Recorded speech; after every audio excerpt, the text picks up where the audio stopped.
Okay, so the second most requested video was to do a ranking of all the Smash newcomer trailers from Brawl to Ultimate. The idea was submitted by XJo360, thank you to you and everyone who voted for the idea. Pretty straightforward video topic, I'm certainly not the first person you've seen do this. I think the only thing worth calling out in the beginning here is that it seems when a lot of people do this, they really focus in on the moment of the reveal or the hype level of the reveal. That's not really what I want to do. That is a small part of a much larger trailer. I do want to look at how well the reveal was executed, but also the general filmmaking, the editing, the music choice, the use of cinematics and gameplay sequences. Going in order, starting at the bottom in the C tier and moving up all the way to my S tier. Here is the ranking of every Smash character trailer. Half of you forgot this trailer even happened. This trailer didn't need to happen, but thank goodness they got their Sonic Lost World tie-in. A dash of hope for anyone that thinks a new Smash character will ever correlate with a new game release. Good job demonstrating the concept of Echo Fighters, but I don't think this even qualifies as a trailer. Also, am I missing something, or is this part a straight-up lie? Animations count as behaviors, I guess? This one's actually pretty well put together, I like the editing. It's just that the character was already announced, so you can't give the reveal too many points. They're pretty unchanged from Melee, so not quite as exciting to look at. It's cool to see they got the character's proportions right this time, but not a lot of intrigue here compared to many other trailers. And why is Pikachu doing his backward butt walk at the end of this trailer? I've never understood that. Do not actually answer that. I wish this one could be higher, because I imagine you Awakening fans were pretty happy to see Chrom after it appeared that all hope was lost. But you did still make us suffer through a trailer that's just taking a look at boring Roy with maybe the least energizing music in Smash trailer history. It's super short, there's no real splash screen, the dude just lands. That's his entrance. It does have its cute fan servicey moments though. Ultimate got really good at that. This is just Chrom's trailer but better, because Dark Samus actually looks pretty visually different from Samus. At least we're finally getting something interesting to look at. The music is a little more befitting of a fighting game too, but that's an issue that really only Fire Emblem characters tend to run into. Still kinda surreal that we got 2 Metroid antagonists in one game. Best timeline. We had been waiting over half a decade for HD Animal Crossing, and just when it looked like we were gonna get it, they pull the rug out from under us and give us the slowest paced newcomer trailer, and it's for a semi-clone. I get that you could say a slow pace makes sense for an Animal Crossing character, and thank goodness a new Animal Crossing was revealed right after, but those realities didn't improve the experience in that moment. This is literally the only newcomer trailer that I feel has questionable structure and direction. I'm not sure the bit landed for the time, and besides that potentially overly personal anecdote, many left this trailer thinking we just saw an Echo Fighter. This is an odd one for sure. This is Mewtwo's trailer, except it actually got to reveal its fighter. It took him 7 years, but Lucas was finally able to save Ness. So Brawl trailers really show their age in the editing and composition compared to the Smash 4 era, but still, seeing Snake for the first time is about as cool as you would think seeing Solid Snake, our first third-party character in Smash, would be. If this had been the reveal of the character, it'd easily be even higher. Completing our trinity, Roy's trailer, is Lucas's trailer, except they actually changed the character enough from the last time we saw them for the gameplay to be semi-interesting. And all 3 of these Smash 4 veteran DLC trailers had really well-placed music, which is especially important to call out for a Fire Emblem character. It's good stuff. Sonic's the name, speed's my game. So I'm not handing out bonus points to characters just because I view them as more popular, but if I was gonna give anyone a bump for that, it would be the Sonic Brawl trailer.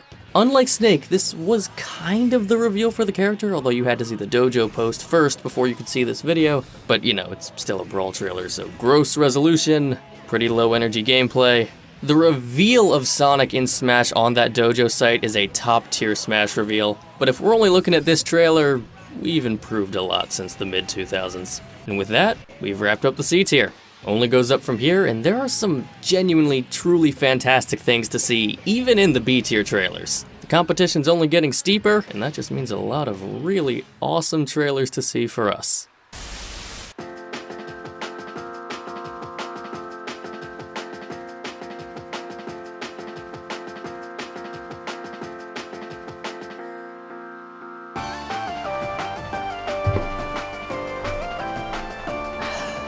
Hey there, how you doing?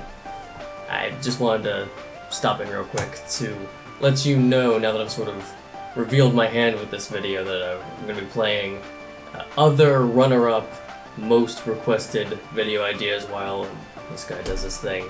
I wanted to let you know that all the videos that are going to be playing in these segmented parts here will be made available on my channel in the future as their own separate thing. I just wanted you to know that. That's all I had to say. Leave you two to it then.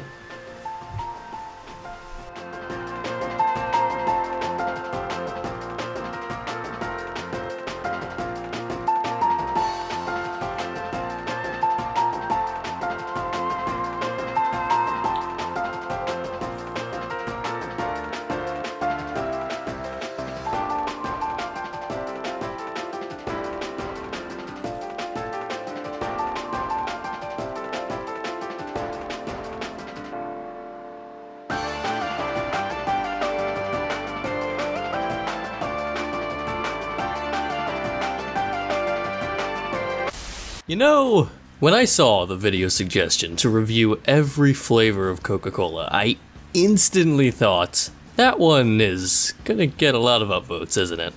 Aside from a brief soda addiction I had back in high school, I have absolutely zero qualifications or experience in discussing food or beverages in any detailed or critical manner. So we better not waste any time. Let's talk about every flavor of Coca-Cola that I could find at a gas station, grocery store, even a dedicated Coke store. And as you watch this, just remember, this is your fault. Of course, starting out with the classic, original Coca-Cola. Oh, also this was recorded a year ago when my only lighting was my ceiling fan and my hair looked like that because of lockdown. Sorry. That sure tastes like Coke. Something else that came with that brief soda addiction I had is that I developed a really strong preference for fountain soda. So canned and bottled, just I almost never even drink it anymore because it needs to be fountain or I just don't care. So these are at a bit of an inherent disadvantage because I can't use fountain for this video format, and there's a reason it's probably like the single most drank soft drink in this country, right? It's sweet, but not so sweet that you can't drink the whole bottle. The carbonation makes it so that you have to sip, you can't just chug the whole thing down. It's an effective drink for what it's going for. And then almost just as classic, Diet Coke. But I think I've ever been a huge fan of Diet Coke, we'll see. Yeah, I still can't say that I prefer it over regular Coke. You lose a good degree of the raw sweetness that comes with a Coke, and in its place is something I can only describe as a very distinct Coke syrupy flavor to it. Let me check the ingredients on these. Essentially, the main thing that sticks out to me is that you're missing the high fructose corn syrup, so it's just Coke minus sweetness, which I guess some people prefer. I can't say I do. Diet Coke is it's like a C tier for me. I don't know why you would bother. I know it's pitched as like healthier Coke, but we know it's not. We know both of these are going to kill you at 40, they're just going to do it in different ways. So before we get into some of the more interesting flavors and variants that Coke has, we have this little subcategory here of what I would call why bother Coke? Essentially just like healthier, just alternative variants of standard Coke and Diet Coke. First one up is Coca-Cola Zero Sugar, which kind of just sounds like Diet Coke to me. Does this have anything overly different from Diet Coke? That definitely doesn't taste the same as Diet Coke. Hold on, let me get these more immediately back to back. I'm not sure I like Zero Sugar that much better than Diet. They're definitely different though. Zero Sugar almost tastes like a more watered down Coke, whereas Diet Coke still absolutely retains the Coke flavor, although it loses a lot of the sweetness, of course. So I think Zero Sugar is going to have to sit in the same C tier. So alright, so these next three are just everything we just had, but the caffeine-free variant, starting with caffeine-free regular Coca-Cola, which as you can see I could only find a 2-liter variant for. And my glasses are a solid 15 feet away from me right now, so we're just gonna dive right in. Immediately enjoy that more than Diet and Zero Sugar. I guess it does lack something of a kick that the original Coke still has over it, but I think that is a tier above the last two we had, so that's a B tier. I've never really noticed that caffeine overly affects my energy levels, so I would never choose it over a regular Coke, but if I did get to a point where I wanted to avoid caffeine, I think I could easily get away with drinking one of those. Now we're on to the caffeine-free Diet Coke. Could be since I just don't drink diet variants of soda very much, I can't notice much of a difference, but I honestly don't see too much of a difference between this and regular Diet Coke. Yeah, literally the only ingredient difference is that Diet Coke, the last ingredient says caffeine, and Diet Coke, caffeine-free, doesn't say that. I don't know if I can get that to appear on camera or not. I'll try. Okay, final lame one we got here, also the last 2 liter I had to go for. Caffeine-free Coca-Cola, 0 sugar. I think there are genuinely people out there who are like, sorry, I only drink Coke if it's 0 sugar, caffeine-free version. Okay, let's go back to back again. I don't know if I said, the caffeine-free diet is also C tier, if you couldn't tell. Yeah, again, has to stay in the same tier as the original C tier. If you like any of these regular variants, Coke, Diet Coke, 0 sugar Coke, I think you can transition over to the caffeine-free version relatively pain-free. Okay, that's all the quote-unquote regular Cokes out of the way. Now we can get into the more interesting stuff, which I'm gonna kick things off with another classic, Cherry Coke, which I think I might have actually preferred for a little bit when I was a kid. Now I might have a slightly different opinion on it, but we'll find out. That is exactly how I remember it. It's still excellent. So far, it's my favorite combination Coke flavor. I have a lot of others that I haven't tried yet that we'll see if any can overtake it, but yeah, as a kid I preferred Cherry Coke. I think it has it feels more sweet than a normal Coke, but that might be because it adds like an extra layer of sweetness, a fruitier sweetness to it. And in many ways is overpowering to the original Coke flavor, and my taste buds can't tolerate sweet things quite as effectively, so these days I prefer normal Coke over Cherry, but Cherry is an absolute classic for a reason. That is another A-tier Coke. And of course, with any classic Coke flavor, you have the 0 sugar version. Here's a Coca-Cola Cherry 0 sugar. A lot of the cherry is kind of muted by that. I'm surprised. I think this might be the biggest notable downgrade between a version of Coke and its 0 sugar counterpart. I'm gonna give these drinks way too much credit for a second, but if normal cherry Coke is like Coke mixed with cherries, Coke Cherry 0 sugar is like you take Coke and you blend it with like a 99-cent cherry lollipop. That goes down to like a B- tier. Do not take 0 sugar over Cherry Coke. If you're drinking Cherry Coke, you obviously are after that sweetness. Just go all the way. And now we're on to a flavor that I think I've had before, but just have no memory of it. Vanilla Coke. Yeah, that combination also works very well. I don't think it's quite as harmonious as cherry. I definitely get a sense that the Coke flavor and the vanilla flavor are competing with each other more than cherry and Coke are, because vanilla isn't just pure sweetness in the same way that a fruitiness like cherry is, but it's probably the most unique Coke experience we've had so far.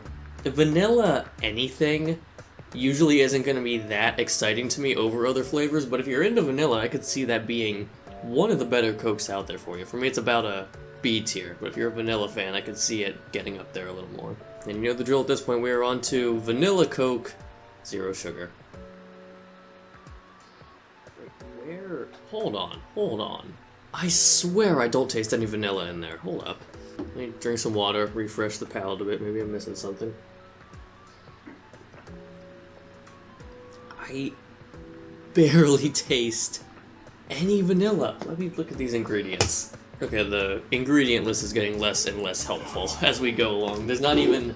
I don't think the word vanilla appears in this ingredient list at all. That's gotta be like our first F-tier Coke, just because I think it utterly fails at being a vanilla Coke variant. One more try. It's hardly there. That is a joke of a vanilla Coke. We had Cherry Coke, we have Vanilla Coke, now we have Cherry Vanilla Coke. Ooh. Might be the first Coke I've had that has a really distinctive aftertaste to it. I'm not sure I'm into this. The cherry and the vanilla, similar to how vanilla competed with just the standard Coke flavor, it's competing even harder with the cherry flavor, and it's leaving an aftertaste that is less than pleasant. I don't think you should ever drink one of these over just a cherry Coke or a vanilla Coke. It's like a C tier. This is orange vanilla Coke, which for the life of me, I don't think an orange Coke exists. I couldn't find one, so only orange vanilla. I hope the combination works better than the last one. Oh, it definitely does. It definitely does. I think it's a little more tangy, right? Thanks to the orange, and I think tangy is working a lot more with vanilla than overtly sweet is. Oh, this is a genuine, valid variant, right? Yeah, I would probably never order this over regular Coke, but just as a unique Coca-Cola experience, that's one of the more successful ones we've had so far. That's what's really challenging about this, right? Like, the cola beverage is so distinctive and refined over time that trying to create anything that, like, adapts or varies that formula without just ruining the intended purpose of being a sugary, sweet, carbonated beverage that's you can sip over a long period of time, not betraying that is really difficult. I think what I'm saying is that it's really hard to make a good Coca-Cola Echo Fighter. So far, most of the time they're turning out to be a Lucina, where they're just the same thing, but boring and worse. But sometimes, orange vanilla, cherry Coke, times like these, you can make a Ken. Coca-Cola is capable of having a Ken sometimes. And that's been a very nice surprise.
Maybe an analysis of the main pros and cons of the 3 Xenoblade games. Nah, I couldn't. These games? You sure you don't mean Xenosaga?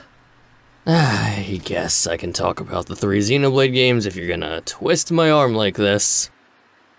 Xenoblade Chronicles. I'm sure many of you watching are already familiar with the series, cause Smash Brothers, but I'd bet most of my audience has very little experience actually playing these games. They're not the best-selling Nintendo games in the world. So I want to take this chance to not only provide the aforementioned pro and con comparison, but also let this video serve as a brief introduction to the 3 Xenoblade games. Which ones should you play if you've never played this series before? Which ones should you start with? Should you play this series at all? Your answer to these questions can vary pretty greatly depending on who you are. Like Zelda, Xenoblade is constantly reinventing itself. Every game is wildly different from the previous. But before we talk about what makes them different, let's quickly go over great things these games all have in common to both save time later, as well as overview the series a bit for the truly uninitiated. Xenoblade Chronicles is a series of JRPGs developed by Monolith Soft, produced by Nintendo, that uses a style of real-time combat that's most commonly associated with the MMORPG genre, like World of Warcraft, The Old Republic, Final Fantasy XIV, where you control a character in active combat using a battle palette to select moves while positioning your character on the battlefield, auto-attacking when in range, and coordinating techniques with your teammates. This style of combat is of course great, it's a classic setup at this point, though it's not usually seen in purely single-player games. Compared to other action game combat systems, it promotes teamwork, as coordinating with your teammates is what gives you access to the most powerful techniques in the game. You can try to just charge in and have everyone spam their strongest attacks, and you might even win, but you also might be there for 20 minutes longer than you need to be. Which is one of the most important early points I need to make about Xenoblade if you haven't played a game with this style of combat before. I took for granted when I first played this series the fact that I grew up on a lot of MMOs, so I was right at home with this combat system.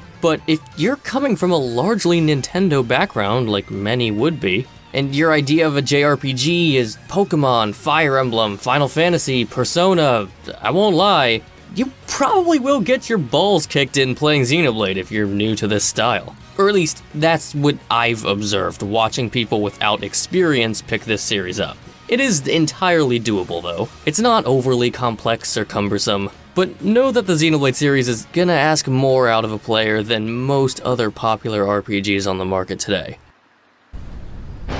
All 3 Xenoblade games have the coolest worlds and environments in RPG history, maybe video game history. They're something else. The settings are conceptually inventive, their scope is jaw-dropping, and color choices and general composition of foliage and topography is just so above and beyond almost anything else I've seen in the medium. Maybe I just need to play more stuff, but that's it.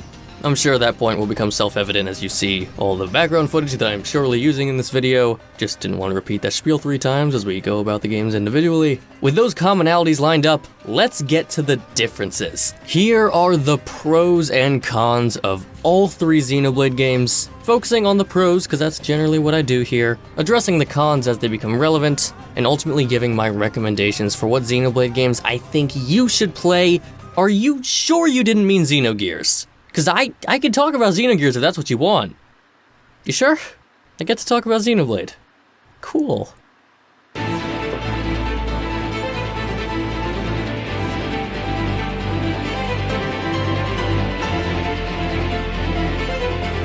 The game that shot a dose of adrenaline directly into the veins of the dwindling JRPG genre back on the Wii. For the sake of this video, I'm going to be talking about the definitive edition available on the Switch, as that is the version I recommend everybody play. Sincere apologies, new Nintendo 3DS.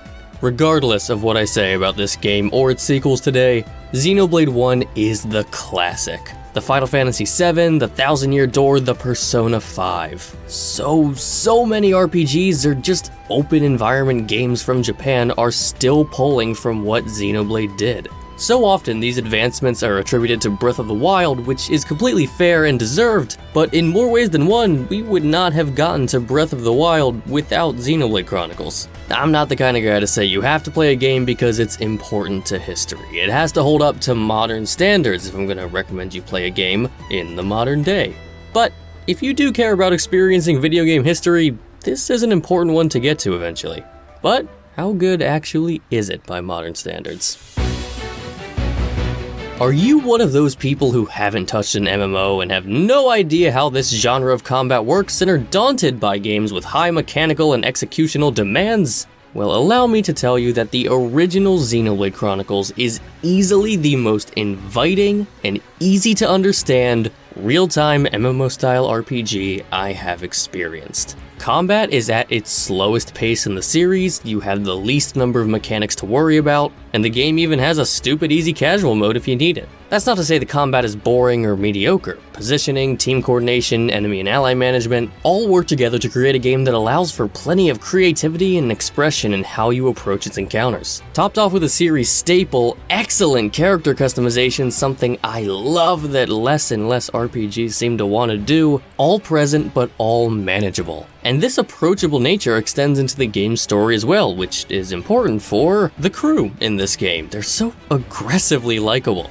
The story is reliably engaging throughout, but it's not quite the deepest thing in the world, at least not compared to what other RPGs are doing these days. You can guess most of the major themes that it'll be exploring within the first few hours of playing. It's the charisma and chemistry of the party that really knocks this one out of the park, even if they aren't all equally fleshed out. I probably don't need to say much about Shulk, but I can't gloss over him. Easily one of the most celebrated RPG protagonists in recent times, elevated by what I'm gonna say is probably the best protagonist performance of any RPG I've seen. I know people love to talk about how Adam Howden, Shulk's voice actor, provides the absolute best in anime screaming, which he does, but in a series that has always defied the plucky, adventurous youth from a small village archetype that so many RPG protagonists follow, the performance of Shulk along with his character in general probably does the best job at defying that nature while carving out his own distinct personality. In a phrase, he's just a guy, but that doesn't mean he's simple.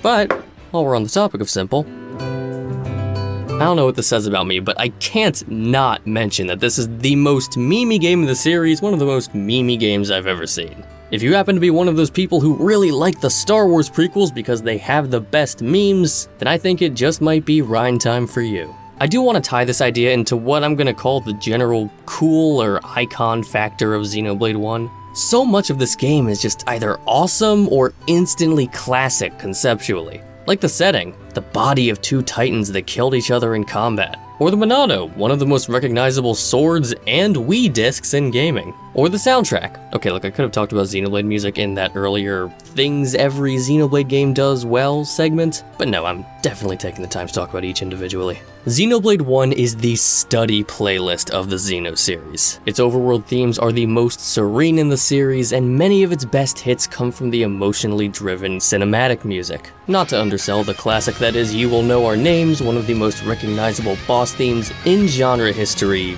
Do not turn this into a drinking game of how many times I say something like best ever in RPG history in this video. I do not want you to pass out before we get to the other games. These aren't all the most important qualities to analyze in a video game, except for the music, but I think the instantly iconic nature this game had is due in large part to the raw appeal of many of its concepts. But once you start digging into the actual meat of this game, it's still really freaking good. I just needed a sentence to transition into the cons.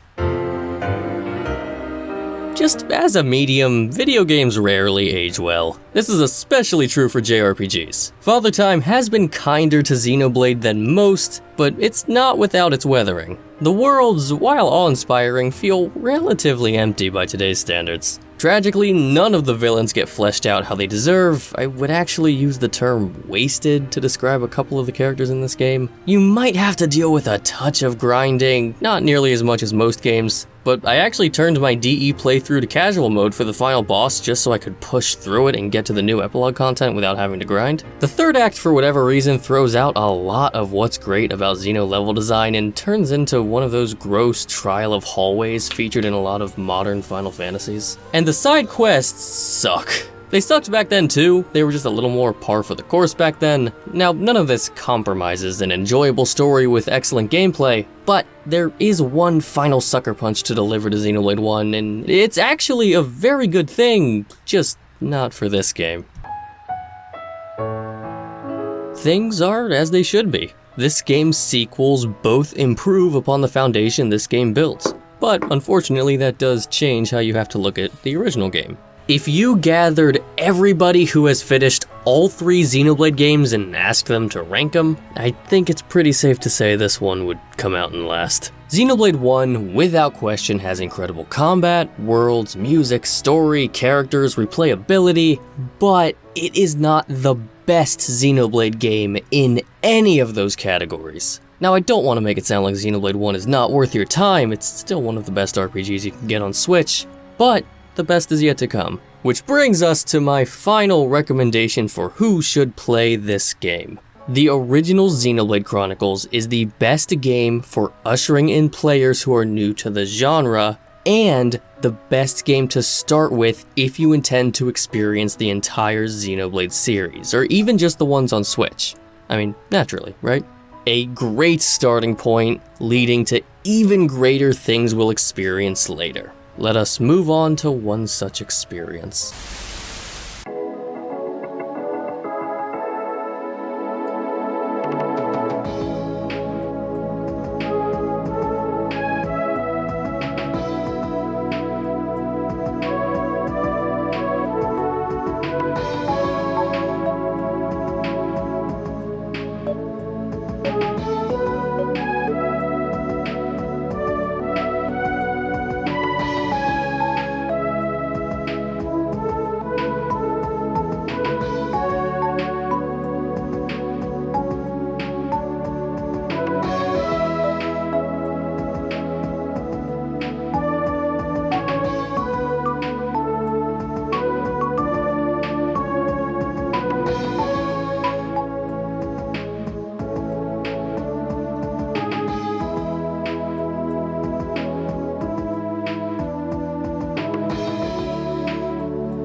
Hi there, future me stepping in real quick here, or current me, I guess.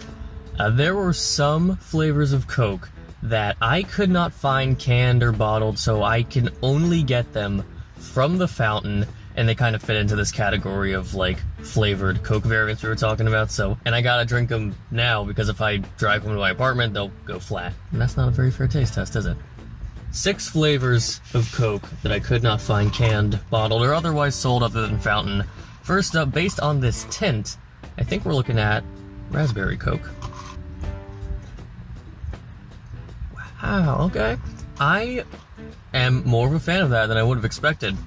Raspberry is a lot more subtle than cherry, but what it also has that cherry doesn't have is that bitingness. Is that what it's called? Bitingness? It fights back a little bit, and that actually helps prevent it from being so overwhelmingly fruity. It actually plays into the subtle bitterness of Coke. This is probably a horrible way to phrase it, but it feels like one of the more sophisticated Cokes I've had so far today. I might be able to sneak this into the bottom of A tier. I really enjoy this. Okay, I don't have these labeled, so we're doing a little bit of guesswork here. This should be lemon Coke? Oh wow, that is absolutely lemon Coke. That is Coke mixed with lemonade. And the lemon is really strong and almost just tastes like carbonated lemonade. That's another really successful pairing. I think when you add a unique element, the tanginess from the orange, the bitiness of the raspberry, and a real citrusiness from the lemon, all of these elements that tend to complement sweeter things like fruit, it complements Coke really well. That's another A tier. I really like that. If I can continue to be on my hot streak here, this should be lime Coke. Now, lime's not usually my favorite whenever it's part of like lime candy is never my favorite candy in the bag. We'll see what it can do. It's not bad. That is not bad at all. I don't know why I would have this over a Sprite. The lime is not as strong as the Sprite. I'd say the lime is overpowering the Coke more than the raspberry or the lemon did. But the lime isn't screaming in your face. I do think it's pairing well with the Coke. This is B tier. All 3 of these were pretty dang successful, I'd say. And now for the back 3. These are actually variants of Diet Coke. And something that I have to mention is that there were Diet Coke, Zero Sugar Coke, and all 3 caffeine-free versions of basically every flavor variant I had tried so far. And I don't really care to go through 5 variants of all of those. I don't think you guys want to take the time to do that. I don't want to take the money to do that. And I can only carry so many drinks coming out of a Wawa. So what I did is I just got the Diet Coke variants of flavors that did not have a normal Coke variant. We actually have 3 types of Diet Coke that came in flavors that you couldn't get in normal Coke. And I'm very interested in that. Next up, this, I believe, is orange Diet Coke, and I was shocked that there wasn't an orange normal Coke because they had orange vanilla. So I'm really happy and excited to try just the straight up orange, because orange vanilla was awesome. So as we've talked about, Coke, Diet Coke, very different experiences, and so what's going to complement them is different as well. And I definitely don't think orange is pairing as well with this as it does normal Coke, and I definitely feel the loss of the vanilla. Coke in general has a degree of bitterness to it, and that gets really accentuated in Diet Coke. And that's probably a reason why some people really prefer Diet, is if you prefer that bitterness. I'm not certain that things like orange or these fruits is going to complement that more bitter side of Diet. Like, that's what I'm getting. I'm getting that Diet Coke flavor and the orange flavor. And those are 2 experiences that go for very different things, and I don't know if they're homogenizing into a single drink super effectively. The orange tastes really watered down too. It tastes diluted. I probably like it more than Diet Coke. I'll get it in B tier, maybe on the lower end. But now we have the 2 that I'm probably most intrigued by. We had lemon Coke and lime Coke, but Diet has lemon ginger Coke and lime ginger Coke. Or ginger lemon, ginger lime, I forget how they put it. I have no idea what ginger is possibly gonna do to these, but I'm excited. Very interesting. Oh, so yeah. I feel like the lemon, I think this is lemon. I think the lemon was toned down a bit, but I feel like the ginger almost serves as this really tame mediator between what I was talking about earlier. The fruity flavor, the citrusiness of the lemon, and the bitterness of Diet Coke and that cola flavor. It's still very tame. I think all these Diet Coke variants are going to be tame, and that leads to them feeling watered down to me. But while I don't necessarily enjoy that drink more than the orange one, that harmony that the orange one was missing, I feel like this one has. I think it's going to stay in the same B tier, but definitely on the higher end. Bit of an anticlimax saving lime ginger for last, right? Because I'm not a lime guy. Whoa, whoa, whoa, whoa.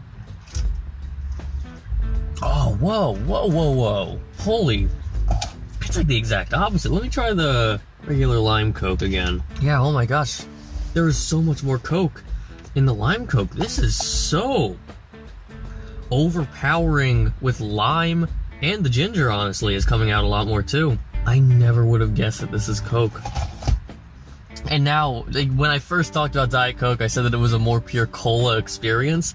The cola is gone, and it's just the bitterness. We've completely swung the pendulum the other way in terms of the Diet Coke experience. I don't like that. I don't know if that worked super well. It's not offensively bad.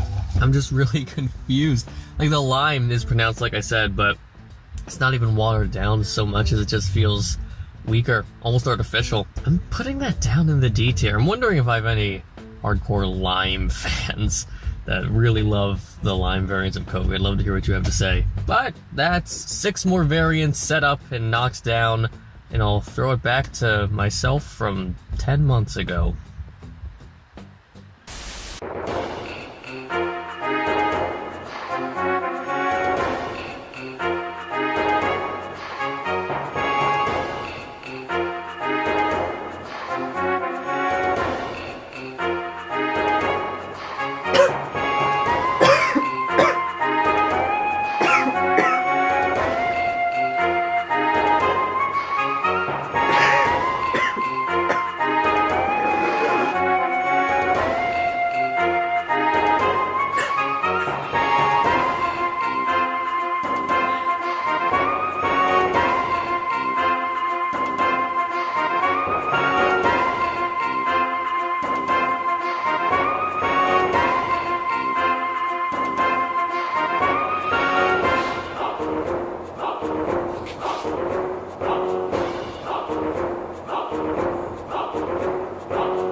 Tied for 4th place in the ranking of most requested videos, a video on why Banjo and Kazooie are the best DLC characters in Smash Ultimate. No jokes, no memes, gotta defend that claim like my life depends on it. You know, I actually do have a pretty distinct fondness for structured debate, and I think it's a good mental exercise to try and genuinely defend viewpoints you don't agree with, so I think overall this is a great suggestion, and I thank you for submitting it to me, and oops, that's the requester's home address, and oops, that's a screenshot of how much eggs and toilet paper cost at Walmart right now. But if this is going to be a debate, then I need a suitable opponent to represent the opposite opinion that Banjo and Kazooie are actually the worst DLC characters in Smash Ultimate. And luckily, I happen to know just the guy for the job.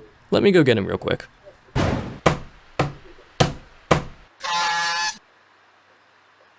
From smoothies, lattes, and more. Yeah, this pack gives off a weird vibe in the room when compared to the others, doesn't it? When I asked my friends what their favorite challenger pack was and why, this is the only one that was never brought up. Doesn't really feel like it's viewed in the same light in the public eye as the others. While analyzing general consensus is a great way to help gain a more impartial perspective on subjective topics, often when you dig into the nitty-gritty of anything the way a hardcore fanbase does for the media they love, the surface-level public opinion is often looking at things through a different lens compared to those hardcore fans. You need only look at how many Smash fans still assert that Melee or Brawl are the best games in the series for proof of that. Not to mention the existence of community niches. While my niche doesn't seem to like Banjo as much as others, if you instead looked at a bunch of 30-year-old Nintendo heads, or maybe even the kids who watched those 30-year-old Nintendo heads on YouTube and whatnot, this character probably aligns with their niche way more and leads to them loving this character a lot more as a result. So ad populum isn't really relevant to the deep dive nature this discussion should be going for. I took Latin for 4 years and I still feel like an absolute tool whenever I try to use a Latin phrase casually. But I don't know what else to call it, we're leaving it in. The least amount of spirits, a stage with an awkward gimmick. Okay, so this video is about the character Banjo and Kazooie, not all of Challenger Pack 3, so we can go ahead and skip all this. Never fully realized how disengaged I used to sound in my old videos. Let's not listen to my old voiceover any more than we have to. Banjo and Kazooie have a lot of the problems that Smash Ultimate character design suffers from, jam-packed into one astonishingly obnoxious package. So here is where we have the most meat, a part where I pasted a bunch of proposed issues with Banjo's design. Now of course there are two main ways you can look at a Smash character's design. You can approach it from how faithful that character is to their source material, or how balanced and unique they are as a fighting game character. And I think that one of these is clearly worth analyzing more than the other. Every Smash DLC character is beyond faithful to the source material. That's like what this game became known for. If I want to prove that Banjo-Kazooie is the best DLC character in Ultimate, a cut above the rest, I have to talk about how they excelled in a way other characters might not have. And that is to talk about them as a fighting game character. So, let's knock these sorry excuses for criticisms right out of here. Always pressing the B button and an over-reliance on a berry throw? These two statements are completely contradictory of each other. You can't always be pressing the B button and always be down throwing, so these two just cancel each other out. Becomes much better and more annoying online. That's not an issue with Banjo character design, that's an issue with Smash's online. Banjo and Kazooie were designed for the conventional Smash experience. These characters aren't designed for scenarios where, for whatever reason, control and gameplay are being impeded. Any changes in the experience of a character due to poor online is the online's fault, not the character's. And avoid playing neutral button. I see the spirit here, but this is pretty plainly false. If Banjo is chucking out Wonder Wings left and right and you keep getting hit by them, that's on you. And there's still playing neutral by doing that. The move is really good, it might get a stock on you, but it's readable, it's punishable, and a limited resource. For my money, it's better than Flare Blitz. Encourages inactive play. Well, good luck getting any kills doing that with Banjo. All of his projectiles are super slow, except for the gun stance, which puts him in one of the worst disadvantaged states in the game. Like with Wonder Wing, if Banjo is being inactive by zoning you out, that's on you for not being able to close the gap.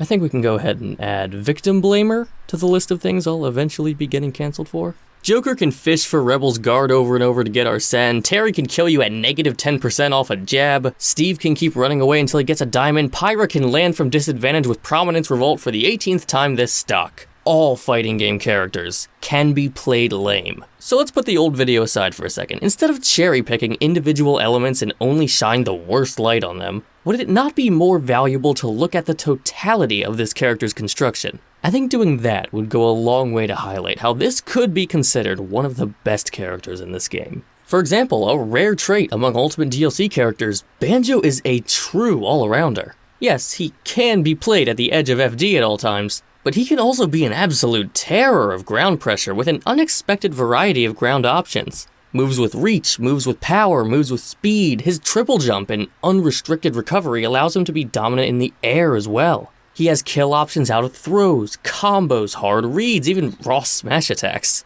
However you want to play Banjo, Banjo can accommodate. As much as I love playing, for example, Joker, his footsie-based rushdown is just not how everyone wants to play Smash. And you can't really just charge in mashing meaty attacks with him unless, And that's just how they decided to design that character. And you'd think Banjo being competent in so many areas would lead to him being too versatile and dominant in tournament, but not at all. Banjo, generally speaking, hangs out right around the middle of tiers. He's wonderfully balanced compared to a large majority of his DLC counterparts. I really love the obviously deliberate nature of these decisions with Banjo. So many people says it feels like Banjo should have been there since Melee, and in many ways Banjo feels the most like a classic Smash character than anyone in the DLC. But still with a lot of subtle modernizations of newer Smash characters, like more individualized mechanics, more diversity in options, like his extra jump and his more technical throws. And I'm sorry, I do want to call out just one little detail in terms of how faithful Banjo is to the original game, just because I don't see it brought up as often as some other stuff. In the original Banjo-Kazooie, Banjo is arguably irritatingly slow and is relatively simple. Kazooie is what gives him his much-needed speed and versatility in his abilities as a whole.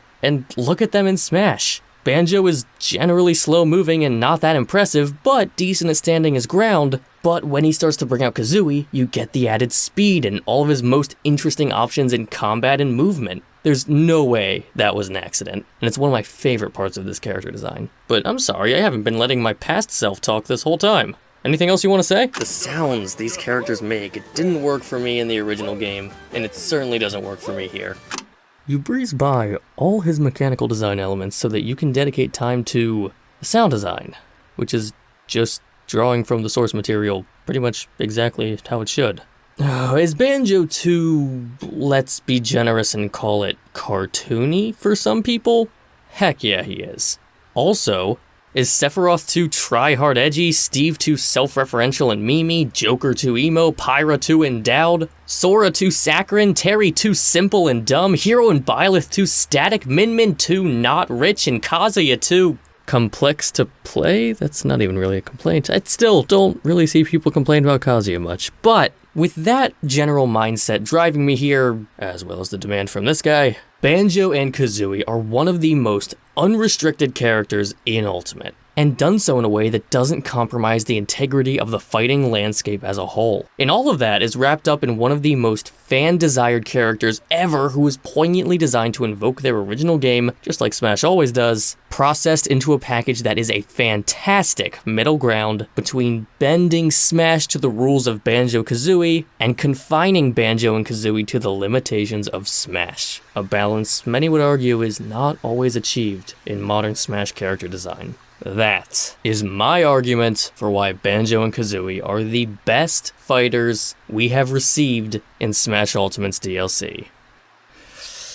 Okay, be honest. Did I convince any of you that I actually have had a change of heart and now really like Banjo as a character? I really tried to make it seem that way. I hope I did a competent enough job. And everything I said in this video is something I genuinely believe. I didn't tell a single lie in this video. I felt that was important. Either way, thank you all so much for requesting and upvoting this video idea. I am so excited to never think about this topic again.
Welcome to Xenoblade Chronicles X, my favorite game in the series and maybe my favorite RPG just ever. Naturally, we've got quite a few pros to hit, starting with... Yeah, I want to start with it this time. Xenoblade 1 as a game is a very Star Wars-esque blend of sci-fi and fantasy. I know I already did my one Star Wars reference for the video, but these two things are way more similar than you might expect. Probably explains why I love both of them. But Xenoblade X takes that fantasy half, wraps it in tinfoil, and tosses it in the microwave, and you can tell just by hearing its soundtrack. The all-star talent from the first game's soundtrack has been completely traded out for one guy, Hiroyuki Sawano, who is actually mostly known for work in anime, so maybe that's a part of why this sounds so different. If I called Xenoblade 1 the study playlist of the Xenoblade series, Xenoblade X is the workout tape. I think everyone who's played Xenoblade X will agree with me when I say that nothing gets the blood pumping quite like Z5M20I12RO4A28, or N Japanese kanji for tree, IG, tree, HT, tree, capital L. Of course I'm not making those names up, this soundtrack is magical. The Xenoblade X soundtrack is an AI algorithm that you program to write pop rock, techno, disco, and nu metal all trying to play at once. The sheer fact that it is very different means it's not going to be for everybody, but what you can't deny is that it gives this game so much more identity and personality than it would have had if it stuck to the conventions of Xenoblade 1's OST. Xenoblade, the series, is the most Western RPG, JRPG series I know of, if that made any sense. And Xenoblade X is by far the most Western RPG game in the Xeno series. Three things that exemplify this, which also happen to be three of the game's biggest strengths, are the world. I know I talked about this at the beginning, how every Xenoblade game has amazing worlds, but Planet Mira is simply best-in-class open-world design and so robust that players had the option to download an additional 11 gigabytes of data from the eShop onto external storage just to make this game perform better. Even after getting a full sequel on superior hardware, Xenoblade X is still the most technically impressive Xeno game and honestly, probably the most technically impressive Nintendo game ever. Many of the headlines about this game around the time of its release were that it was X times bigger than other big open world game you know about, and developers really wanted you to feel that essential freedom to explore such a big world. This time, there's a run button, there's no fall damage, and absolutely best of all is the skells. These mechs you get in the game that let you fly anywhere, all without loading. This kind of thing has become a lot more common in recent years, but certainly not in 2015 on Nintendo hardware. The scales really are the coolest mechanical addition to the Xeno series. Getting to hop in and explore on foot or in the air is so liberating, especially when you can also freely use them in combat. Yet another area where Xenoblade X is probably the best in the series, or at least my favorite, if only because I think this is the fastest combat I've ever experienced in an RPG. Compared to Xenoblade 1, you now have 2 weapons you can switch between in a single frame, more ways in which your team is able to work together. A lot of the healing functions are built in inherently to the combat, allowing you to put more of your focus on the fight. There's 16 different character classes that you can switch between whenever you want, each providing their own unique experience. And if we're talking about this being a unique experience, perhaps nothing makes Xenoblade X feel like a unique experience more than its story. I realize this point in particular is totally a me thing, but I gotta say, the premise of this game is one of the most instantly appealing concepts for a game I've heard. The remnant of humanity is on a ship fleeing Earth after an alien attack, and when your ship is destroyed, you all eject out in what is basically an escape pod that's an entire city, and you crash land on an unknown planet. Now it's up to you to keep this last city safe as you explore this world and figure out how to coexist with it. There is infinite potential in that setup. That could work for so many game genres, so many plot lines, so many themes, and the game gives you the agency to explore those possibilities. How you approach this world, how you build your relationship with the city and its people, how you want your character to grow, all of that is in your hands. Whereas I dismissed the side quests in Xenoblade 1, here we have some of the best side quests you can find, certainly in this series at least. Calling them side content almost feels like a disservice. It's an integral part of your relationship with this world, and that's another huge pro. I know I've been decently more positive towards X than I was to Xenoblade 1, and well, like I said, it's my favorite in the series. So do I even have anything negative to say about this game? No. But if I had to point to one thing, what are JRPGs most known for? Number 1, I would argue, is music. Number 2 is story. Most people who like JRPGs, whether they'll admit it or not, are here for story first. And as they should be, many of gaming's best narratives are born here. But get the tinfoil, buy a new microwave, Xenoblade X is not interested. The story takes such a backseat in this game, like 12 seats back. This game wants to give you freedom, and I think the developers believed an overbearing narrative nudging you forward would conflict with that feeling of agency. Now, before my hyperbole goes too far, yes, this game does have a story, and yes, it's told well, but it is so not the point or focus. If you play this genre just for the narrative, stay away. Not the game for you. Now, honestly, I don't even think it's fair calling this a con. I know to some people, saying this is an incredible RPG with de-emphasized story is like saying that there's an incredible Mario game with de-emphasized jumping. But yeah, there is. It's called Paper Mario. You should all play it. But dubious nature of that con aside, that really is the only bad thing I have to say about Xenoblade X, at least the only big thing. Not gonna take time to nitpick in a segment that I want to keep under 10 minutes. I mean, you know the number 1 most common criticism I hear about Xenoblade Chronicles X? The font size is too small. The words are kinda hard to read. That's it. Xenoblade Chronicles X is the best Xenoblade game in terms of most perfectly executing on its creative vision.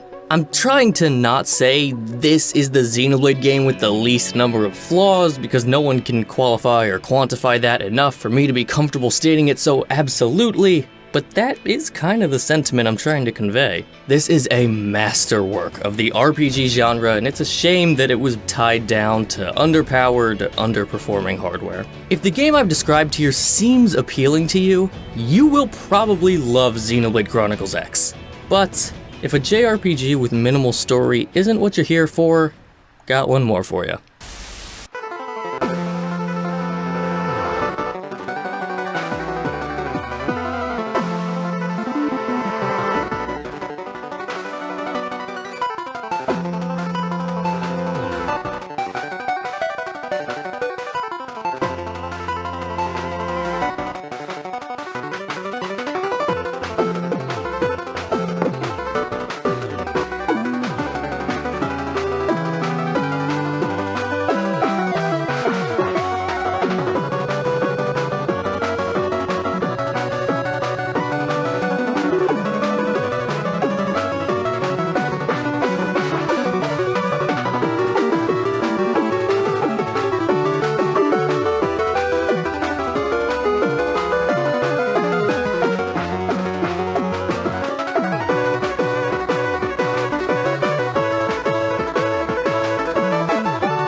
funny. Good bit. I'm glad this happened. Lamest entrance for a new character ever. Lucina sucks so much she can't even win a fight in her own reveal trailer. Robin just takes off his hood and lands. Again. Plenty of other characters make landing in these trailers cool. I don't know what these guys' issue is, but this is still a B-tier trailer, and a lot of that comes from the gameplay. It was exciting and relieving to finally see a Fire Emblem character using magic. Story 5 meeting is an undisputed classic. Still had to spend a good amount of the trailer focusing on actually just Marth. But really, seeing Falcon in the Fire Emblem art style is the main reason this trailer got as high as it did. Novel trailer, if a bit simplistic. There's not a whole lot I'm compelled to comment on here. If only we didn't already own the game and know everything about this character by the time the trailer was dropped. The Smash 4 DLC trailers definitely could have benefited from some proper cinematics for sure, but for what they were working with, this is pretty alright. Pretty perfectly conveys the essence of the character and ushers them into this world. I gotta comment on the fact though that this trailer has always felt super slow-paced to me for an action game character. So many shots linger for like a half second longer than I feel they should. The camera work isn't as vibrant as in other trailers, but I probably should limit how much I talk about editing. If I want any of you to make it to the end of this video, please don't leave. Thankfully, the character brings such a different vibe with her general demeanor that the trailer stays engaging regardless. It was a risky call, but I think tying it in with Kid Icarus so much worked. This way. I like this trailer. I think it gets too much heat because of people's opinion of the inclusion in the franchise. If this trailer debuted in a Nintendo Direct instead of Smash, it might be even higher for that added reveal factor. The trailer swells and builds to a great moment of resolution, which leads into Smash 4's second really unique looking Fire Emblem character. It was also one of the first trailers to pull off the idea of getting a bunch of voice actors from the original game to explain the character in real time, which is a fantastic way to celebrate more character-driven games like this. Most of the pieces of a good Smash trailer are here, minus that reveal factor since we knew this trailer was for Smash Frame 1, that's why it's still hanging around the 30s of a ranking with 45 items. But hey, even though it's Fire Emblem, this wasn't the slowest paced trailer in the presentation it debuted in. I really should finish this game one day. For those who don't know me, I have played the games of every character we're talking about today except for most of the Fire Emblem characters and Sora. So I feel very particularly unqualified to talk about these trailers. It feels like I'm being asked to review a piece of food when I'm only able to look at it. I'm not actually allowed to taste it, you know? Still overall positive on this trailer regardless.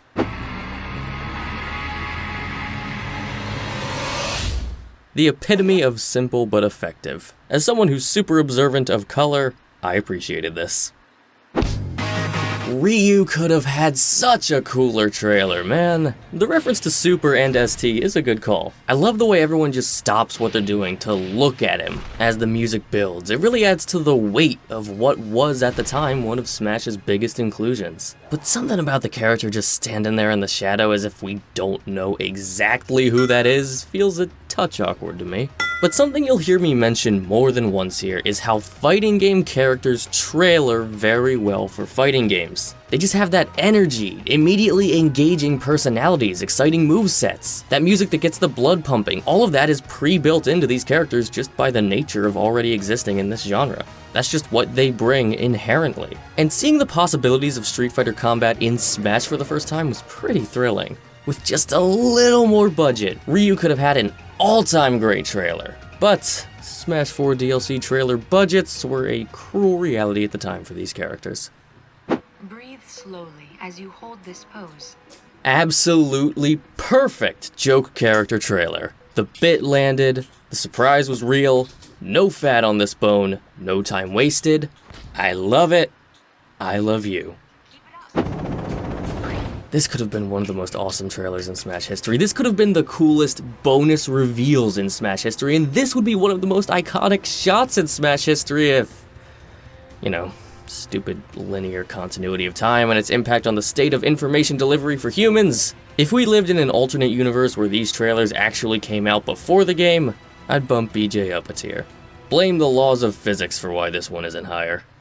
Feels kinda weird to talk about Banjo before K. Rool, but per the nature of this video, I have to, so it's cool, but derivative, so it can only get so high up there. And I honestly really hate that they revealed him via a Jiggy so early before the character shows up. That's the reveal of Banjo. It has nothing to do with Banjo himself, you see a puzzle piece. I'm not even sure you can label such lack of subtlety as foreshadowing. And the character who follows is just categorically less interesting to watch in a trailer than the character we had just seen a half an hour earlier. But it ends on such a strong note, and the music choice is so joyfully triumphant, I can't help but smile by the end of this one.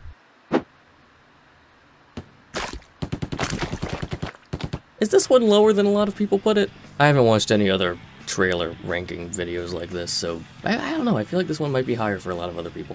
For the reveal of a new Smash game, man, this trailer is tame. Inklings don't even get a dang splash screen. Love the rendition of Lifelight though, I wish we could hear that without the fires of despair engulfing Mario.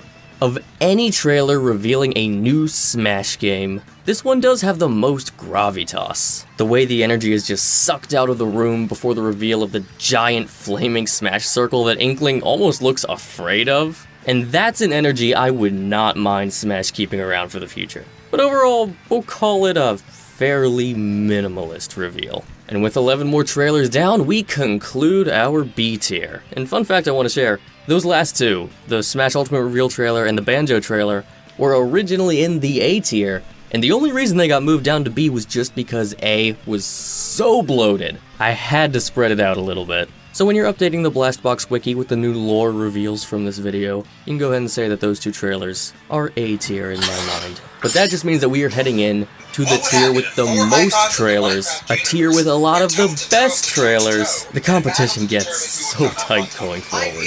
I can't believe we're still in the bottom half of Smash trailers, and look at how many great trailers we've seen already. Alright, enough pomp and circumstance. On to the A tier. For this series are on screen now. The link for a further breakdown in the description below. With all that in play,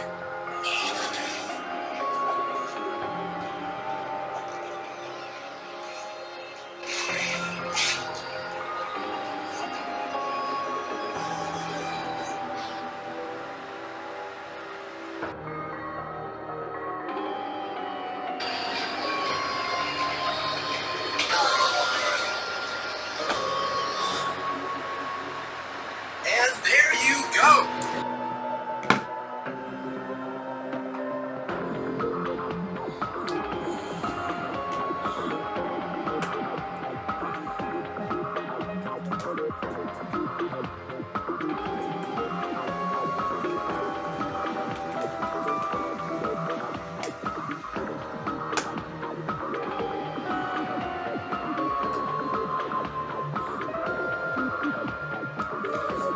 So I did have one more category of flavored Cokes I was going to try after that bunch, but to be honest, they terrify me, and I don't want to do them yet.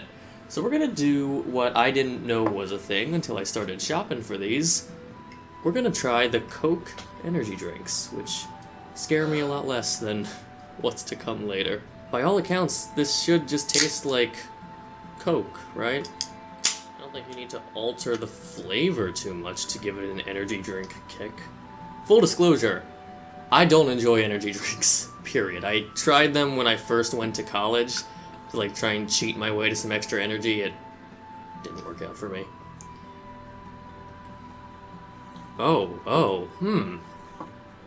Okay, that is definitely not just normal Coke. Weirdly, this tastes like a Coca-Cola flavored candy. It tastes like, you know, like those gummies that are like in the shape of Coke bottles and they're like supposed to be like soda flavored gummies? That's what this tastes like. It's like somehow you made Coke taste even more artificially sweet. That's impressive in its own right. Nothing's jumping out at me overly in the ingredients. I hate that looking in the ingredients reveals so little about these drinks. It really shows you just the ungodly concoctions of science that these drinks are. I suppose if you're in the market for a Coca-Cola beverage with the intent to get some extra energy out of it, I guess it's like a B tier. It doesn't taste as good as a normal Coke to me. It tastes a lot less pure. But I didn't hate it. If I was forced to, I would rather drink that over like at most of the diets or zero sugars we've had so far. Speaking of which, here we have Coca-Cola Energy Zero Sugar.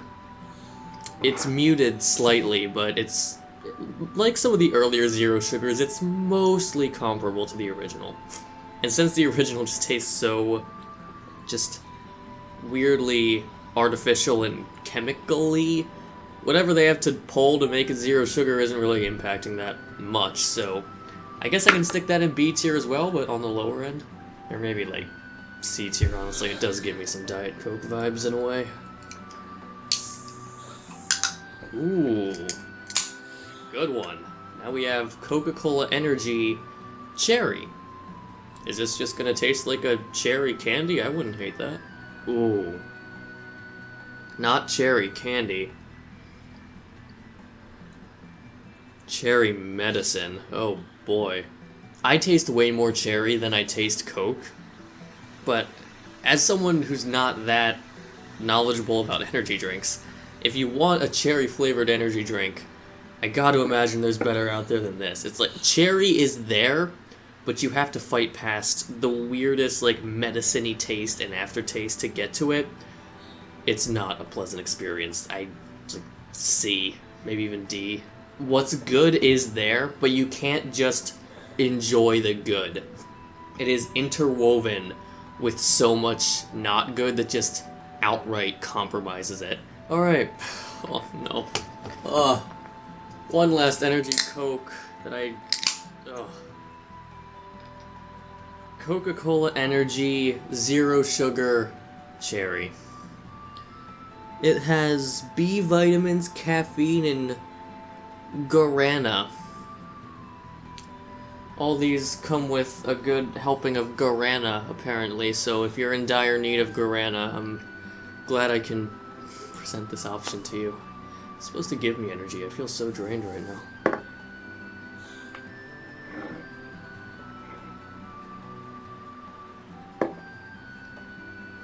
The zero sugar one tastes better. What? They must have taken something out that's just getting less in the way of the cherry. Like, it's still not especially remarkable. It's not... I don't think it's up to the tier of just a normal cherry Coke or whatever, but that medicine-y aftertaste is so drastically reduced. It just reminds me how relatively pure regular cherry Coke is in comparison to these things. It still feels like a disgusting laboratory concocted energy drink, but it's easier to enjoy the cherry. The Coke flavor still is like not there at all, but that's honestly up to like a C? Maybe even a B? Like, C tier for taste, B tier if you really want an energy variant of Coke. Okay, we have reached the final 5 that honestly, I've probably been putting off filming this for so long, most specifically because I don't want to drink these. Did you know that there's an entire line of Coca-Cola mixed with coffee? I didn't until I started working on this video. Full disclosure, I'm not a coffee drinker. I really don't enjoy coffee. Be aware of that going into this. Well, that one had the most violent pop so far. I feel threatened. Wow, very low on calories and sugar, comparatively. That's something. Oh, even the smell. There's definitely a strong hint of genuine coffee smell in there, which maybe that's a good thing for you. I didn't mention, this is Coca-Cola with coffee dark blend, which I assume is like the most neutral kind we can start with. Oh god. I mean, it's exactly... It's Coke with coffee. I gotta give it to him. That is precisely what this tastes like. Probably like a 70% coffee and 30% Coke coming through right now. D tier. Just because I need to leave room on the bottom, because now we're going over to Coca-Cola with coffee dark blend. Zero sugar. I'll try to comment going forward on if I think you would like this if you enjoy coffee, but it's not like... I don't sense a lot of harmony between these flavors. Let's smell it first. That coffee smell is almost completely gone, what? Yeah, that coffee smell is gone, which maybe that's a good thing.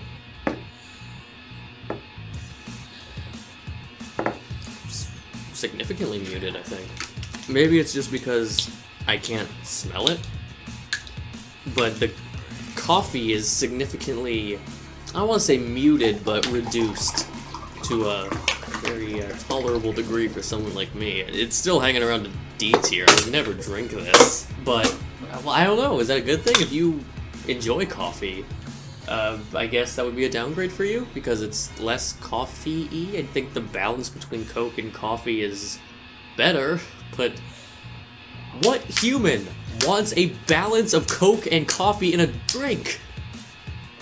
Was this specifically made for people doing YouTube videos trying Coke flavors just to get a reaction out of us? It's the only thing I could think of.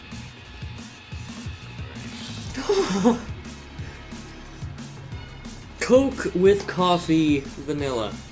I think maybe getting an additional flavor in there beyond coffee can do something for me here. These ones pop so violently. Great. Amazing. That it's literally, it just has a vanilla flavor in there that cuts me off from having to think about the coffee too much. Wow, I am kind of starting to want to vomit a little bit. It's like 40% coffee, 35% vanilla, and 25% regular Coke. But it's a D tier. I didn't enjoy it. I guess I enjoyed it more than that original dark blend. That's getting scooted down to F tier with now that I have these in comparison. Coke with coffee, 0 sugar, vanilla. Tastes even less like Coke. Why am I missing the taste of Coke? That's not a flavor I should be missing. That's like an F tier. There's so much going on in there and nothing is pronounced at all. It's such a nothing drink. Last one for the day. This one does not have a 0 sugar variant, so we just have to end it on Coca-Cola with coffee caramel. I like caramel. No coffee smell again. Always gotta check whenever I smell one and don't sense a coffee smell if I actually did smell coffee in this one. Oh, the caramel's doing so much less than the vanilla did. I'm just so not a judge. It doesn't change the flavor profile that much in all of these. The most pronounced thing is coffee. And then with the variants, it just introduces something else that I can kinda taste, but I can't really enjoy it over the coffee, and it's not like they're mixing together in a way that alters the flavor experience at all. I don't know if that's how normal coffee works. I don't know if I'm just triggering every coffee connoisseur in my office with the way I'm... in my audience with the way I'm describing these. Don't try Coke with coffee. If any coffee drinkers out there have tried Coke with coffee and want to provide your more qualified insights in the comments, that would be amazing. So at the end of all things, I think the best Cokes that I had today were original. It's still #1 for a reason. Cherry Coke, a favorite of my childhood. It's still very understandable why it's so popular today. Probably the other one I want to call out that I was really surprised by, Orange Vanilla Coke, which I don't know if I'll ever have again because I'd probably just prefer a normal Coke, but as far as Coca-Cola Echo Fighters go, I think this is easily the most successful and most enjoyable.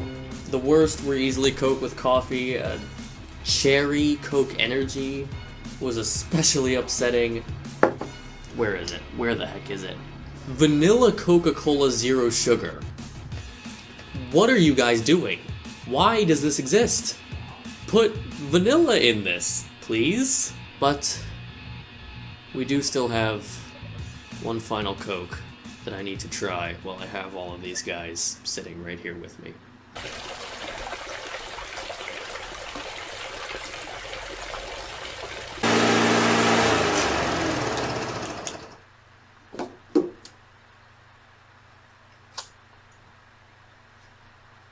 Somehow that's not the worst Coke I've had today. It tastes like Diet Cherry Coffee Coke. I was expecting to end this video on some bombastic note where I drink that and just completely gag my face out, and I just end the video on me writhing in pain, but that's not what happened. So thanks for the suggestion, Mies, and everyone that voted for this. This was genuinely really fun and unique for this channel, despite moments of pain. And yeah, I prefer Pepsi.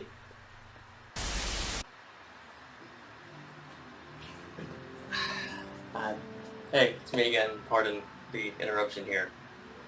I wanted to let you all know that there was one other runner-up comment who was supposed to be in this video, but ended up not, and I want to tell you why. But this comment came from the most threatening username I've ever read out loud, EgoDeathTodd, who wrote, "You mentioned yesterday that you've got a couple games that you desperately want to talk about, but don't know if you can get away making a video about them. So make a video about those games." It's a very nice request, asking me to just kind of do whatever I want, and I appreciate the sentiment. But you know, now that we're in the post-Smash world, kind of my whole channel is me talking about non-Smash games. We'll talk about Smash from time to time. Point is, that's kind of my whole channel going forward. It doesn't need to be a specific thing in this video. In fact, I had an idea for what to do in this video, but now that's just kind of an individual video I want to do on its own anyway.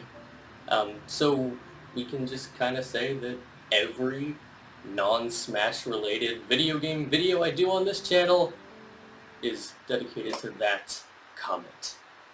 Okay? I won't interrupt you two again.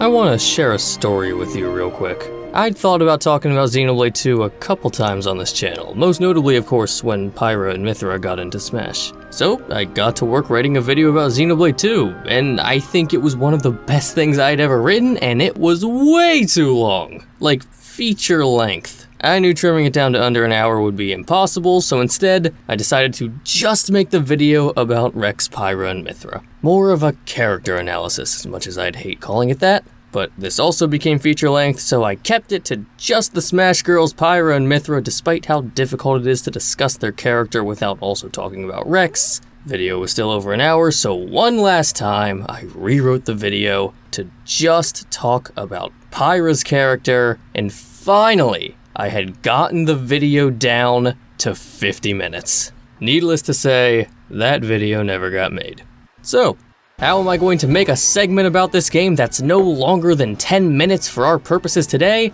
I have no idea, God help me. But, while we're talking about characters,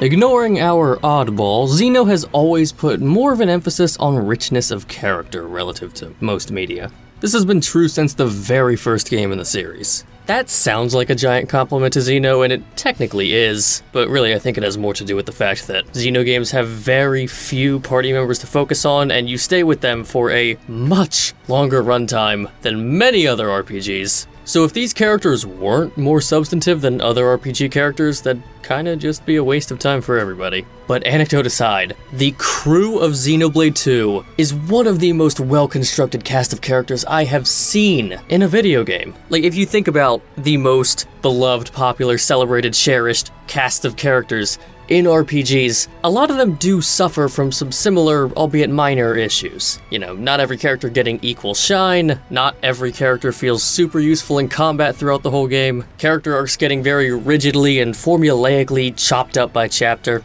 There are no such issues with the characters in Xenoblade 2. All 5 of the main party members bring meaningful, emotional, and thoughtful value that is completely unique to them. And what's even better than that is that, unlike the previous 2 Xenoblade games, the villains this time are equally interesting and fleshed out characters. It's a very expertly crafted cast, though not perfect, let me be clear. Regardless, still one of the game's biggest strengths. Along with,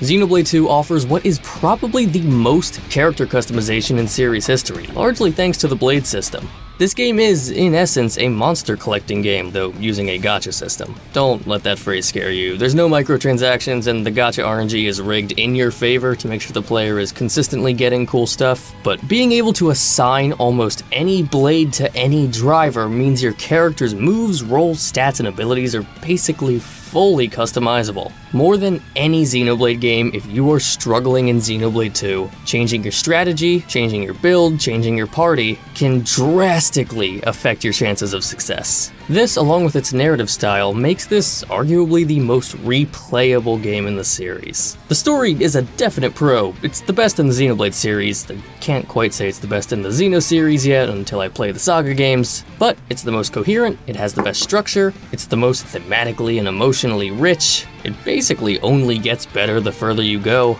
but I'm horrified to talk about the story in any depth because I will not risk feature length again. So, nihilism, empathy, actualization, imperialism, fatalism, maybe a little ontology or thanatophobia, the Xeno series staple of religion, among other themes. Got it?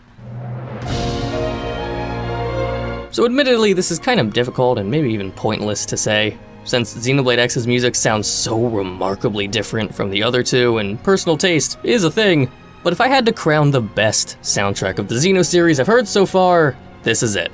Largely the same compositional talent from the first game, notably you do feel the loss of Yoko Shimomura, but you get a lot more Yasunori Mitsuda. At a glance, I think you're looking at the most consistently great battle themes, the largest number of instantly classic overworld themes. It's not quite as versatile as Xenoblade X's soundtrack, but I think its cohesion gives it a stronger compositional identity, allowing each track to contribute to larger musical ideas when looking at the soundtrack as a whole. As long as we're talking about Xeno music, welcome to the only Xenoblade game where the default battle theme, aka the one you hear by far the most often, is also the fan favorite. Probably how you'd ideally want it to be, right? Not gonna spend a ton of time on this one because we don't have time to go into what is basically an entirely different game, but Xenoblade 2 features what might be the best DLC expansion I've ever seen, Xenoblade Chronicles 2: Torn of the Golden Country. It has a completely new combat system, it tells a whole new story set in a completely different era. I know multiple people who will tell you that their favorite Xenoblade game is specifically Xenoblade 2 Torna, and I can definitely see why. And it's the last pro I wanted to call attention to, so one final time. I think many would argue that this game has the best combat in the series, but it's also the most confusing combat system to play, and it's explained the worst. Fortunately, the game's difficulty level is relatively low overall, especially on the lowest difficulty, but unfortunately, players who are slower to grasp its mechanics can fall victim to battles lasting like twice as long as they're supposed to, if not more. And that's just not fun. This is a weird one to talk about without spoilers. Xenoblade 2 is really a game you need to play to the end to understand what it's trying to say and do, and if you're as dumb as me, you might have to play it twice. I think this con might be a bit overly personal, but when I looked at this game back in 2017, its characters, what I assumed its story was gonna be based on the first couple chapters, I was really put off as the officially licensed anime denier that I am.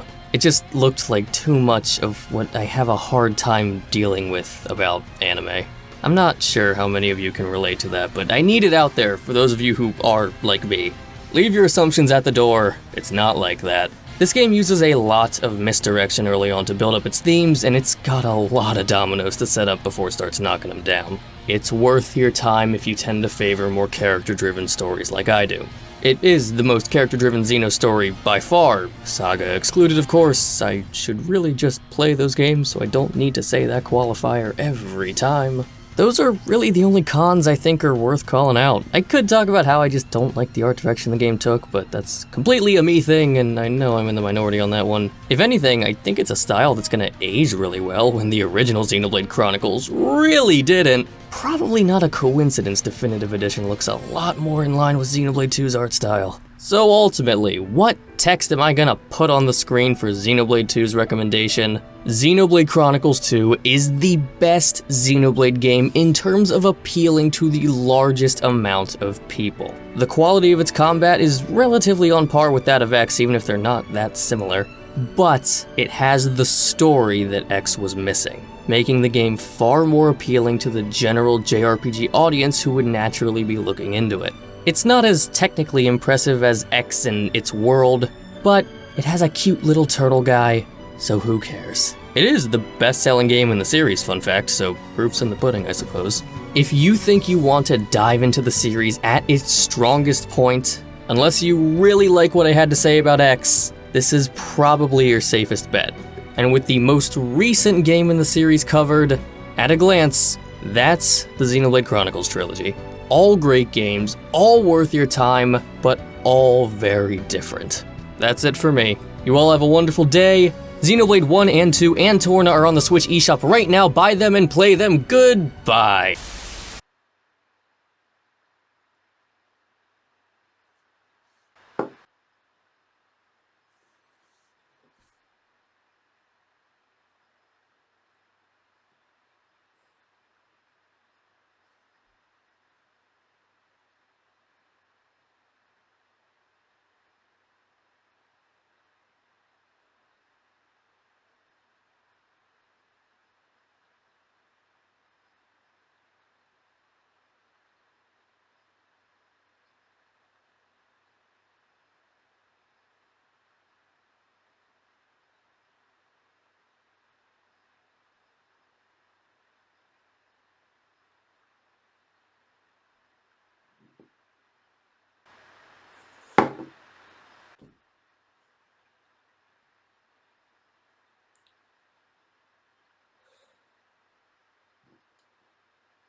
Another really simple one, borderline blasé, but it did break Twitter, so gotta score it a few points for that. I think Sakurai knew he could lean on the sheer star power of Minecraft to sell the trailer, and he was right. But that alone won't top the more intricate craftsmanship on display in other trailers for my money. If you're gonna start putting characters higher up just because they're bigger and more well-known, then just Google the sales numbers of all these characters' games. There's your ranking. Not what I'm doing here.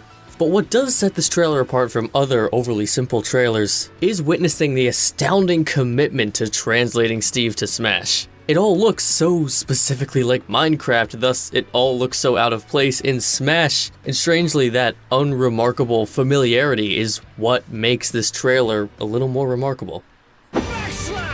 Hanging out right in the dead center of this ranking, a trailer that I think is not only fun, but important for being the first Smash trailer ever to be built on the backs of memes. And something I haven't specifically called out yet is I love when a trailer shows the characters fighting while still in the CG portion. Taking that core fundamental value of Smash and directly translating it to a format that's a little more dynamic and visceral, at least when presented in trailer form. Shulk using foresight to go toe-to-toe with Link and Marth. Just like before with Steve, sometimes the simple crossover of it all is enough to sell a trailer. Shulk looked like such a refreshing take on the sword fighter at the time, and something Smash 4 trailers did better than any other Smash game were those teases at the end of trailers. Capping things off by promising a Shulk Metal Face rematch. No real complaints here.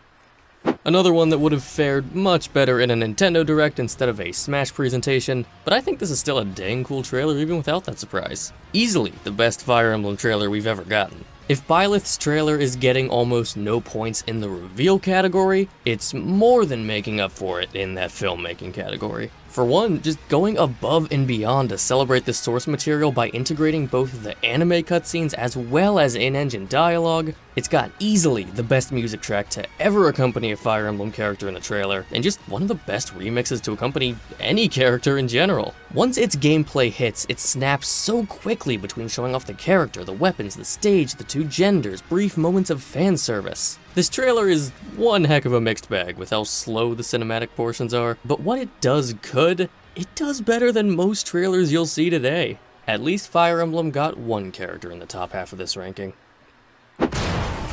Ridley's trailer is the most vicious in Smash history. Started the whole meme of killing Mario characters in trailers. But okay, every time I watch this, I remember the first time I saw it and thought to myself, I know this isn't gonna be Kylo Ren, but how can I think of anyone but Kylo Ren right now? 2 trailers that tricked people into thinking it was Star Wars in a row.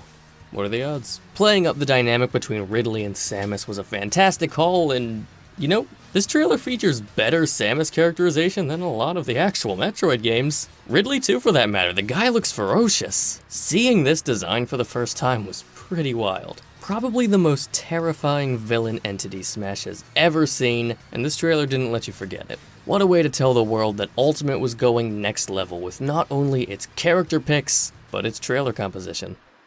Okay, maybe the character ended up being a little forgettable, but you cannot deny that she trailers so well. So many cool things you can do with that Luma, the way she made Flood arc over herself with the galaxy pointer. But I mean, you all know that seeing Kirby ambush Mario Kart on Rainbow Road is the real reason this one gets to be so high. That's a very special Smash Brothers kinda cool right there. Most Smash reveal trailers feel like a party. Kazuya's trailer feels like a lecture that you're attending whether you like it or not. Tekken as a series carries a weight among fighting games unlike any other, and the calm yet determined beat of Tekken 2's rendition of Emotionless Passion carries you through a trailer showcasing just what makes this character unlike any other you have seen in Smash. You can see the emphasis on execution seeping out of every frame, and yet that doesn't stop it from delivering on that fan service and the gags befitting of that Smash celebration style. A couple of times here going forward, I'm gonna highlight trailers that I really appreciate for being bold, successfully going against the norm of the structure and or energy a Smash trailer typically has, and this is a brilliant instance of that. How many times do I say stuff like this when talking about Min Min? This trailer is just pure fun. I don't know how to describe the art style it uses, but I love it. Great celebration of ARMS characters, great celebration of the ARMS experience and how unique and vibrant that will be when translated to Smash. Great celebration of getting Captain Falcon's voice actor back just to record the sounds of him slurping ramen. Captain Falcon is usually a surefire way to get your trailer bumped up a few notches in this ranking. If Kazuya was a standout for showing how to make a Smash trailer succeed while being different, Min Min's trailer is a showcase of how a Smash trailer can succeed by just getting all the raw fundamentals right. This is, fun fact, the longest trailer in Smash history at a whopping 4 minutes 36 seconds. And dare I say it earned every one of those seconds. Back to what I was saying a minute ago about bold trailers. When I first saw this reveal, I thought, man, that one really hit different with how intimate and character-driven it was. And lo and behold, this turned out to be the only trailer in Smash history so far to not be written by Sakurai. That, coupled with this game being one of the most intimate and character-driven games represented in Smash, and what a vibe shift that created for Smash trailers. I love how Shulk's trailer is just backslash, now it's Shulk time, I'm really feeling it. It's just memes. And then Pyra is all about world, character, emotion. Really establishes some of the core differences and identities Xenoblade 1 and 2 have built for themselves. Have the trailer be made by the team who created just about the most highly produced cutscenes a Nintendo published game has ever featured in large supply. Cheat your way to an exciting gameplay portion by using Xenoblade battle music and 2 of the most stylish swordsmen we had seen yet, and you have one of the meatiest trailers you will see in the bunch. How are we not even close to the top 10 yet? So I'm not really into anime like that, but I mean, smash anime, that's just novel. What a cool trailer for a character not a lot of people were that hyped for. Another top tier tease at the end too. This trailer was an event that exceeded the scope of the character it was revealing, who did pack a pretty serious gameplay showcase herself with how many moves she had to show off. Proof that any character can have a hype trailer no matter how few people care about them. No offense, Palutena. Uprising is still a top tier 3DS game. Okay, so if there is any trailer today that you can accuse me of putting a little too high in this ranking because of my personal love and bias for this character and trailer, this is that moment. Just wanted to warn you. Completely throwing out my drive for impartiality for just a moment, this was not only the character I wanted to see the most in Smash, this was also the first Nintendo Direct I ever watched live. I didn't even fully know what a Nintendo Direct was at the time, I just knew that there was a chance to see a new Smash character. I have the whole thing just burned into my soul, the way Mr. Iwata opens up by thanking live audiences for watching the Direct later than usual, introducing a new trailer with the all too iconic "please take a look," and literally the first game I see is Smash Brothers and Little Mac. And I've been a slave to these Directs ever since. So many of these A-tier trailers feel just about as close to perfect as I could hope, and this is no exception. A training montage complete with the pink hoodie getup in a dingy gym with an amazing rendition of the running theme that I have desperately wanted to hear a clean rip of ever since this trailer dropped. Someone, please find it for me. It's gotta be out there somewhere. The climax with the sandbag, the crowd cheering as he's revealed. I find Little Mac destroying Samus so funny. Then the running theme comes back with the proper high-energy Smash arrangement. They perfectly convey that Mac is quick and powerful.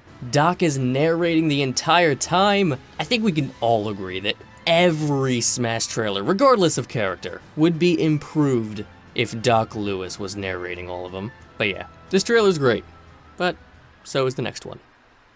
A bunch of Nintendo characters facing down a Charizard. This is what Smash is all about. Look at how that Pikmin face plants. Another great climax in this trailer cinematic, but the biggest boost this one gets is that I think the editing is particularly strong in this one. More so than most Smash trailers, the way the gameplay gets to cut between Greninja, Charizard, even Mega Lucario. How it ends with the music crescendoing with Greninja's final smash, the Gen 6 battle theme. That certainly doesn't hurt. It's dynamic, there's variety. I think the pace and visual composition is genuinely some of the best we've seen to date. This is the best trailer a Pokemon has ever had as far as I'm concerned. And that is actually going to end our A tier. We've only got one tier left, and I very purposefully made sure that there was just enough spots in our S tier so that that portion of the video could serve as my formal top 10 Super Smash Bros. Trailers of all time. I am so sad that so many of these trailers can't be in the top 10, but just let that go to show what we have ahead of us. And let's get right to it. Our S tier Smash trailers and my top 10 favorite.